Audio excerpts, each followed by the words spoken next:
Just before he reached the shoulder, he heard the unmistakable thump-ker-thumpity-thump, thump-ker-thumpity-thump of a flat tire. It was the right rear tire. Mason looked at it ruefully, took off his coat, folded it, and tossed it on the back of the front seat. He rolled up his sleeves, removed the ignition key from the lock, took a flashlight from the glove compartment, and walked to the rear of the car, where he unlocked and opened the trunk. His suitcases, as well as those of Della Street, were in the trunk. He had to remove them and then rummage around, finding the tools with which to make the tire change. With the aid of his flashlight, he assembled the bumper jack, got it into place, and started jacking the car up. He saw headlights in the distance behind him, headlights that came swooping down the long, straight stretch of road at high speed. As Mason raised the car so the flat tire was clearing the ground, he heard the whine of the tires on the other car, the sound of the motor. Then, with a roar, the car swept on past, the current of wind created by its passage causing the jacked-up car to sway slightly on its springs. Mason watched the taillight vanishing into the distance at a rate of speed which he estimated must have been around 80. Mason got out the lug wrench, pried off the hubcap, got off the flat tire, and dragged the spare tire out from the trunk.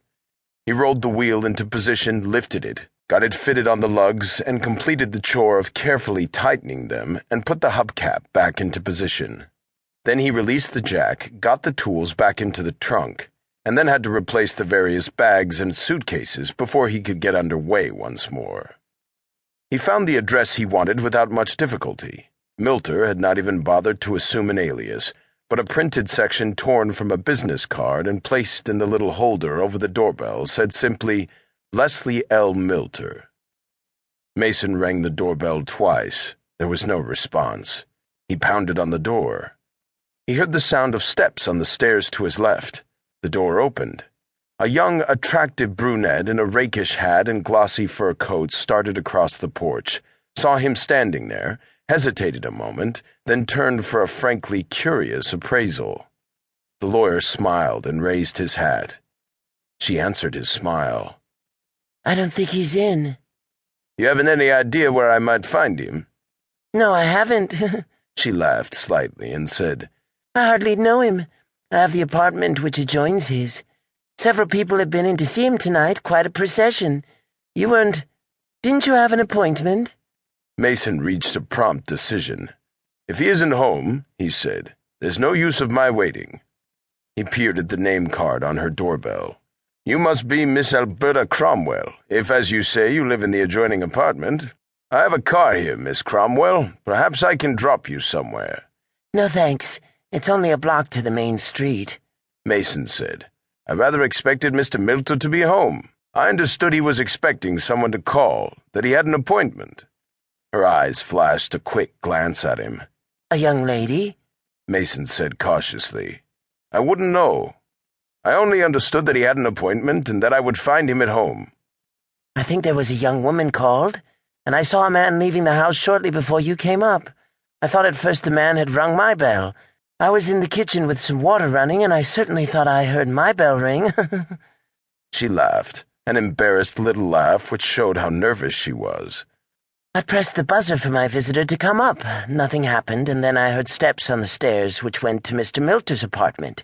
So I guess it wasn't my bell at all. Long ago? No, within the last 15 or 20 minutes. Do you know how long this visitor stayed? She laughed and said, My, you talk as though you were a detective. Or a lawyer. You don't know who this girl was, do you? I just happen to be very interested in Mr. Milter. Why? Do you know anything about him? She waited for a perceptible interval before answering that question. Not very much. I understand he used to be a detective. Oh, did he? I wanted to talk with him about a case on which he'd worked. Oh. The young woman hesitated. Something he'd been working on recently? She asked. Mason met her eyes. Yes.